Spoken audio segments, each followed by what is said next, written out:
À présent, et avant de nous quitter, je vais vous donner quelques suggestions et pensées sur cette loi du virtuel et nous achèverons sur 3 petits exercices. Alors, dans les pensées, il y a cette phrase de Oscar Wilde que j'aime beaucoup qui dit « Pas une carte au monde n'est digne d'un regard si le pays de l'utopie n'y figure pas ». Voilà, c'est très belle phrase, je la redis.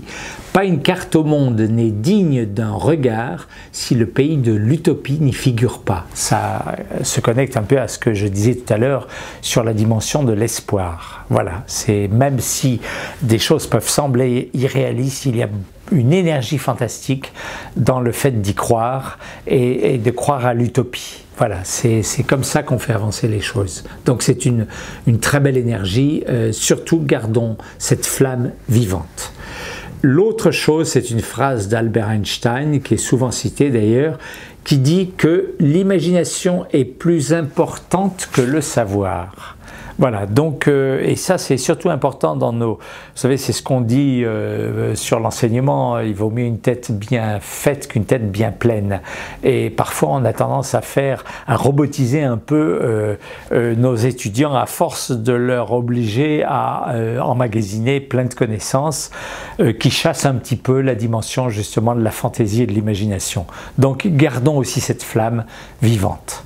C'est elle aussi qui fait avancer les choses. Et par exemple, même dans des sciences dites dures, telles que les mathématiques et la physique, on sait combien les grandes découvertes, c'est le moment Eureka, comme on dit, le aha moment, le moment où d'un seul coup on a une intuition, donc c'est l'imagination, et ça y est, on a découvert quelque chose. Après, on va dire que l'esprit rationnel, analytique va reprendre cette découverte pour la solidifier dans une théorie, par exemple en mathématiques, mais on a besoin de l'étincelle initiale, et cette étincelle, elle est de l'ordre de l'imaginaire, de l'imagination.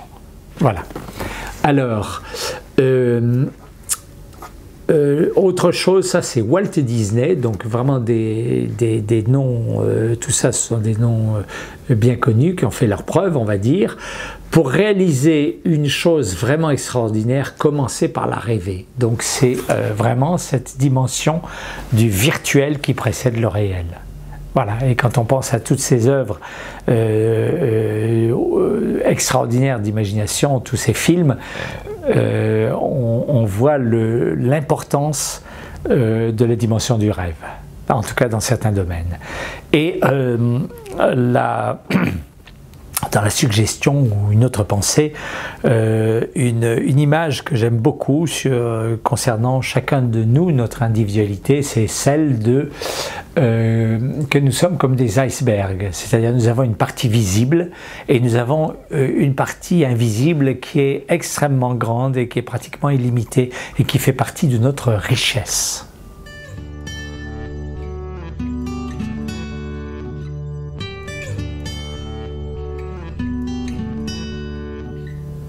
Exercice sur cette loi du virtuel. Le premier exercice, on va l'intituler « Mes 5 vies imaginaires ». Si vous posez la question, si vous aviez 5 autres vies à vivre, que feriez-vous dans chacune d'entre elles? Seriez-vous par exemple artiste, jardinier, journaliste, médecin, footballeur, pilote, architecte, cantatrice? Notez ce qui vous vient spontanément à l'esprit. Et prenez le temps de vivre, entre guillemets, chacune de ces vies. À quoi ça ressemble si vous étiez, par exemple, jardinier. Imaginez-vous courbé en train de travailler la terre, de planter telle plante, de récolter telle chose. Voilà. Et faites-le de façon légère et enjouée. C'est un peu sur l'énergie du mime, de façon, encore une fois, légère et enjouée. Voilà, prenez du plaisir à vivre, entre guillemets, chacune de ces vies imaginaires. Elles vont en plus vous apprendre quelque chose sur vous. Voilà, ça c'est le premier exercice, donc à faire sans modération. Le deuxième exercice s'appelle « Fantasmer l'impensable ou l'impossible ou l'interdit en tout cas ». Voilà de quoi il s'agit. Notez une liste de 4, là on était à 5 et on passe à 4, c'est comme ça, une liste de 4 choses qu'il vous est absolument interdit de faire. Alors, je vais juste prendre un exemple, je ne vous fais pas de suggestion parce qu'elle serait horrible et moralement condamnable, donc je vais vous dire, juste rappeler qu'au Moyen-Âge, les gens travaillaient très dur, et il y avait toujours des fêtes défouloirs où les gens prenaient des rôles, se déguisaient, et ça permettait, par exemple, d'être le patron dont on avait envie de se débarrasser. On était pendant quelque temps ce patron, ou alors on était celui qui pouvait se permettre de taper sur le patron sans emporter de conséquences. C'est un peu, je dirais, d'une certaine façon, c'était aussi un petit peu le fou du roi. Le fou du roi qui avait le droit de dire des choses au roi, lui dire ses 4 vérités entre guillemets, et comme il était un peu fou, ça passait. Alors que si ça avait été quelqu'un de normal, sans doute il aurait très mal terminé à dire au roi tout fort, tout haut, ce que tout le monde pensait tout bas. Voilà. Alors donc vous imaginez 4 choses que vous n'avez absolument pas le droit de faire, qui sont totalement interdites, et là encore, vous le faites en imagination. Vous pouvez prendre une feuille de papier, le décrire en mots, le dessiner, ça peut être tout simplement un dessin.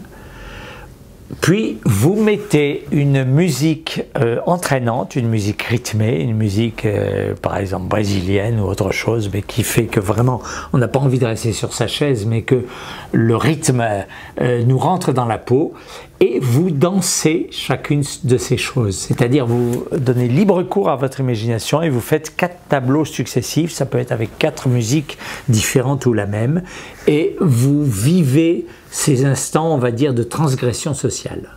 Voilà, ça aussi c'est important. Ça élargit le domaine du virtuel, tout en sachant que c'est le virtuel qui est un no man's land, mais qui est quand même là, et c'est important de lui donner de temps en temps une place. Voilà.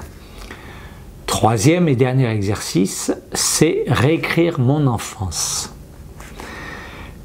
Alors, vous vous posez la question, que serais-je devenu, quelle évolution aurait été la mienne si j'avais eu des parents idéaux? Alors évidemment, quand on dit parents idéaux, c'est pas un jugement de valeur sur ses propres parents, c'est les parents idéaux, le parent idéal pour moi. Vous savez par exemple que quelqu'un qui a plusieurs enfants, qui les élève exactement de la même façon, pour certains ça conviendra parfaitement et pour d'autres ça n'ira pas. Donc il ne s'agit pas d'être dans le registre d'un jugement de valeur bien ou mal, c'est juste savoir qu'il y a des choses qui ont marché et d'autres qui n'ont pas marché. Donc vous imaginez le parent idéal qui vous convient à vous, vu votre tempérament, votre profil et ainsi de suite. Alors, vous écrivez, vous prenez une belle page blanche et vous écrivez une page entière décrivant cette enfance où vous avez bénéficié des parents idéaux. Donc, décrivez-les, laissez là encore libre cours à votre imagination. Et ensuite, posez-vous enfin une question qui est que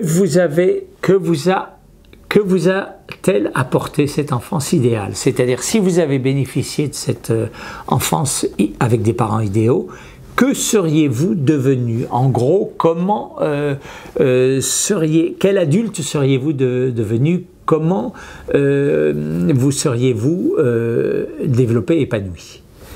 Et dernière chose, demandez-vous si vous pouvez être pour vous-même, ici et maintenant, aujourd'hui, le parent idéal que vous auriez aimé avoir eu. C'est ce qu'on appelle aussi l'enfant intérieur, c'est-à-dire soyez le parent idéal de votre enfant intérieur. Voilà, essayez de nourrir vous-même plutôt que d'être par exemple dans le regret ou dans le reproche et tout ça. Essayez de devenir pour vous-même le parent idéal que vous estimez ne pas avoir eu. Voilà le 3e exercice. Voilà ce qui achève cette loi du virtuel. Merci pour votre écoute.